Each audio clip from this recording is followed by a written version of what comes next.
முக்கிய செய்தி. செந்தில் பாலாஜி இன்று விடுவிக்கப்படுவதில் சிக்கல் இருப்பதாக நீதிபதி கார்த்திகேயன் குறிப்பிட்டிருக்கிறார். இதில் பல்வேறு இந்த பிணை அதிகாரத்தில் பல்வேறு குழப்பங்கள் உள்ளதாகவும், செந்தில் பாலாஜிக்கு ஜாமீன் வழங்கிய அந்த தீர்ப்பில் சில குழப்பங்கள் உள்ளன என்றும் சென்னை முதன்மை அமர்வு நீதிமன்ற நீதிபதி கார்த்திகேயன் குறிப்பிட்டிருக்கிறார்.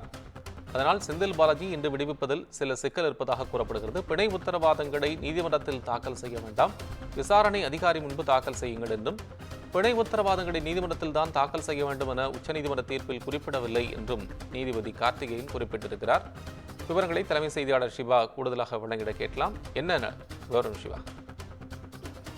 கோபால், முன்னாள் அமைச்சர் செந்தில் பாலாஜிக்கு நிபந்தனையுடன் கூடிய ஜாமீன் வழங்கி உச்சநீதிமன்றம் அதற்கான உத்தரவை பிறப்பித்திருக்கக்கூடிய நிலையில அந்த உத்தரவு தொடர்பான நகலை எல்லாம் தற்போது முதன்மை அமர்வு நீதிபதி கார்த்திகேயன் முன்பு செந்தில் பாலாஜி தரப்பு வழக்கறிஞர் நேரில் ஆஜராகி தொடர்பான ஆவணங்கள் எல்லாம் வழங்கியிருந்தார்.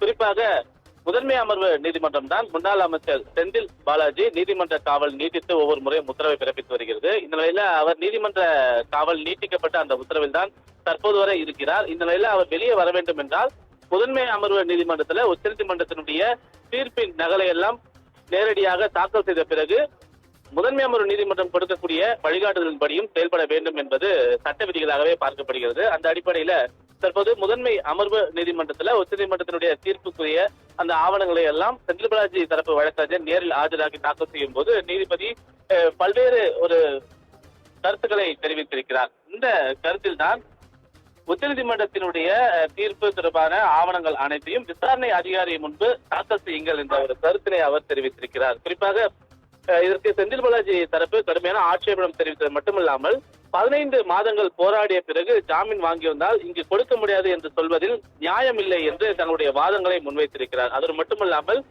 நீதிபதி கருத்து தெரிவிக்கும் போது பிணை உத்தரவாதங்களை நீதிமன்றத்தில் தான் தாக்கல் செய்ய வேண்டும் என உச்சநீதிமன்ற தீர்ப்பில் குறிப்பிடவில்லை.